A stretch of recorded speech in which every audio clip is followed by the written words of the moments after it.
All right, so I was looking to introduce you guys to the vector cross product or vector product. So the vector product, vector cross product, or the cross product are all result in a vector. And I sort of started doing the proof here. You can see I've actually gone through the proof from our text, but it was just taking too long, so I stopped. And I was thinking about it, and I was realistically what the cross product is mainly used for and how it was created is. If we want to find a vector that's perpendicular to two vectors, the moment we're in 3 dimensions, we can actually do that for pretty much all vectors. So I ended up doing, if I have these fixed vectors, A and B have fixed values, then if I want to find this other vector, let's call it X, that is perpendicular to it, the point of this proof is this is the formula to do it. Now, I'm not going to go through the proof again. You can read that in the text, but the point of this is we've previously just done the dot product, and so if something is perpendicular, then it means that cosine theta, the angle between the two vectors is 90 degrees, which means cosine theta equals 0. And we also know that cosine theta equals A dot B over the length of A, the length of B. Now, I've used A and B here, but let's consider this with X. So these two vectors, we want to find one that is perpendicular to both of them. So this means that sometimes if we had two vectors that form like a plane, we can actually use the cross product to find a vector that is perpendicular to both. So to check this, realistically, if this formula here is correct, then it means that when I do X dot A, I should get a vector of 0. Now, X dot A will give me this vector here of, I'm going to do it A1 bracket A2 B3 minus A3 B2, okay, which is this one here. And then it would be plus my next one, which would be A2 bracket. Our next term there is A3, B1 minus A1, B3. So I've just done this element here. And then our next one here is going to be plus A3, and it gives us A1, B2, plus, not plus, minus A2, B1.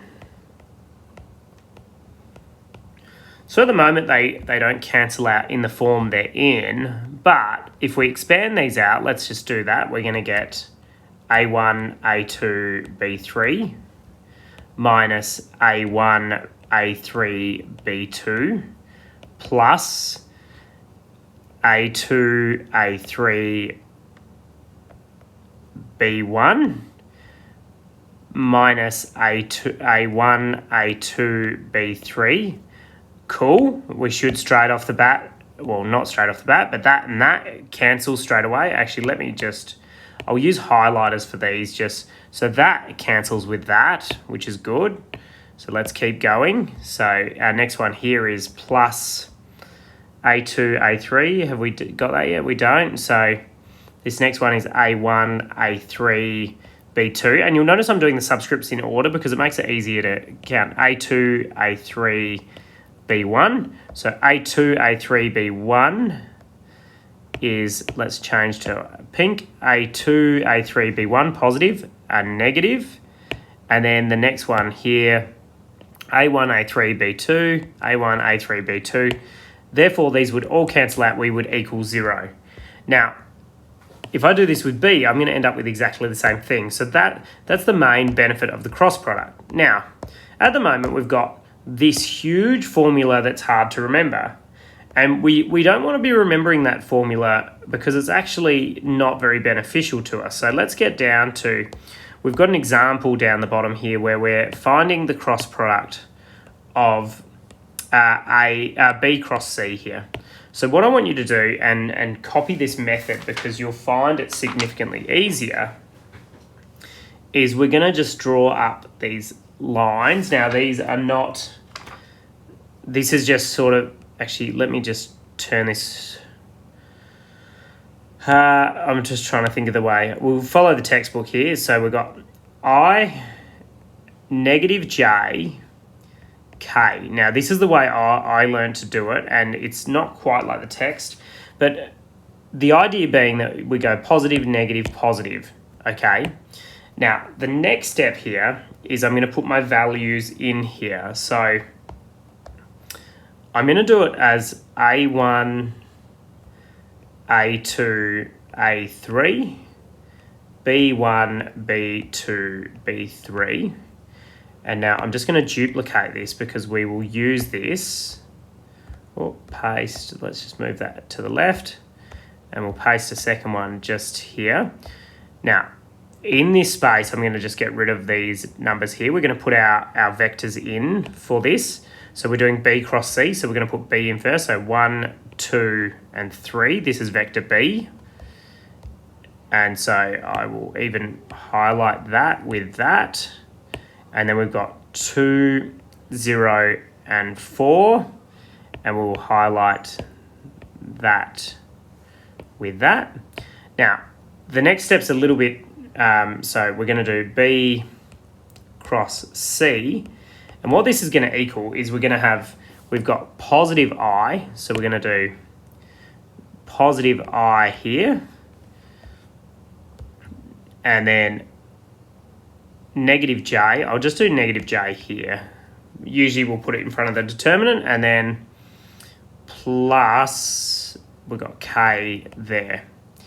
Now, in this, what we're going to do is we're going to take, if I was to, considering the I one, if I was to cross out everything in the row and the column of I would be stuck with this determinant here where I've got A2, A3, B2, B3.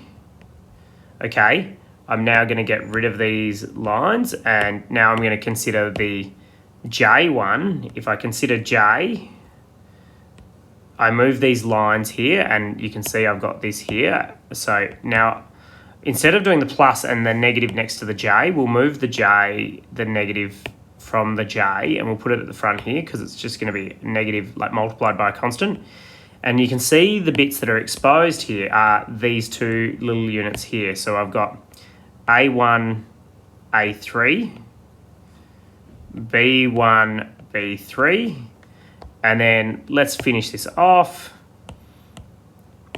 I've got here plus, oh, that was a bit crooked. And plus, let's consider the cross here. So K, if we're doing K, we cross those two off. And we've got A1, A2, B1, B2. Now, in this space here, I wish we had more room because this is going to be really crammed. But this is the determinant. We're looking to find the determinant of each of these squares. As we've found each square, we're going to find the determinant. So the determinant of this one here,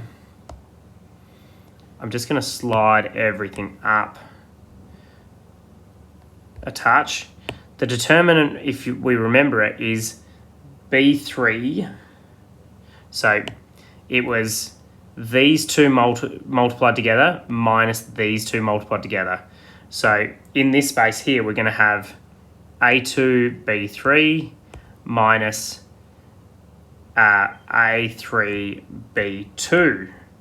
All right, and then that's going to give us our I term there. So in this space, I'm gonna erase these out, and I'm actually just going to put the numbers in here. Actually, no, you know what? Let's finish writing this out. I will do the example in a minute. Actually, no, we'll keep going.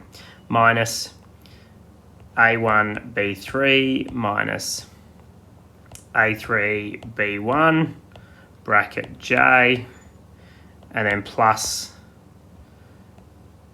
A1, B2 minus A2, B1, K. Okay, So pretty involved for that particular one there.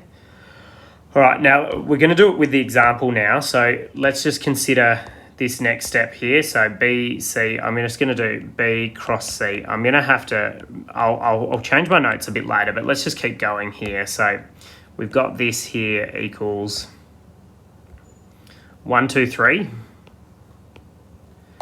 and 2, 0, 4. And remember this step, we got our I, J, negative J and K. So positive, negative, positive. Okay, so our next step here is, well, if I cross out I here, so this is going to be our I1, the determinant there is going to be what's left. So not this 1 and 2, it's going to be this multiplied with this. So we've got 2 times 4, 3 and 0. So I'm just going to do this now. I've got 2, 4 plus, hang on a sec, let's write that a bit better. Okay, so bracket 2 times 4 minus 3 times 0, and that's my I component. Let's do our next one. So take, we've got our J. Okay, so J here is, if I cross this out and this out, I've got one. I've got it, my square is now 1, 4, 3, 2. So this is going to be minus 4 times 1 is my first one. 4 times 1 minus 3 times 2. And that's my J value there. All right, last one left is our K. So plus, we've got our K with its little hat on. All right, so we've got 1 times 0 and 2 times 2. So 1 times 0 minus 2 times 2. Okay, we're almost there. So we get 8 minus 0. So I got 8i. This next one here, 4 times 1 is 4 minus 6, negative 2. But we've got the negative out the front, so it's going to be positive 2.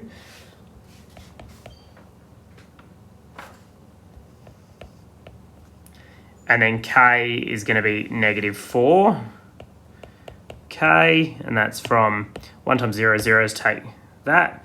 So this B cross C vector, which we've just found, is going to be 8, 2, and negative 4, which is good. Now, the dot product between these two vectors is going to be, we've got A dot B and C, so let's just finish this up. The dot product should take us no time at all, so copy, paste, get rid of this thing here. So we're going to be a little bit lazy here, and my notes won't be the best. So our A vector was 2, 1, negative 1. So 2, 1, negative 1. Okay, this is going to be 2 times 8 is 16, plus 1 times 2 is going to be 2, and then negative 1 times negative 4 is going to be plus, well, it's going to be plus 8. Negative 1 times negative 4 is going to give me 4. So we get a value of 22 there. I'm going to stop there. This video is already long enough. So thanks for dealing with that one. We'll go through more examples.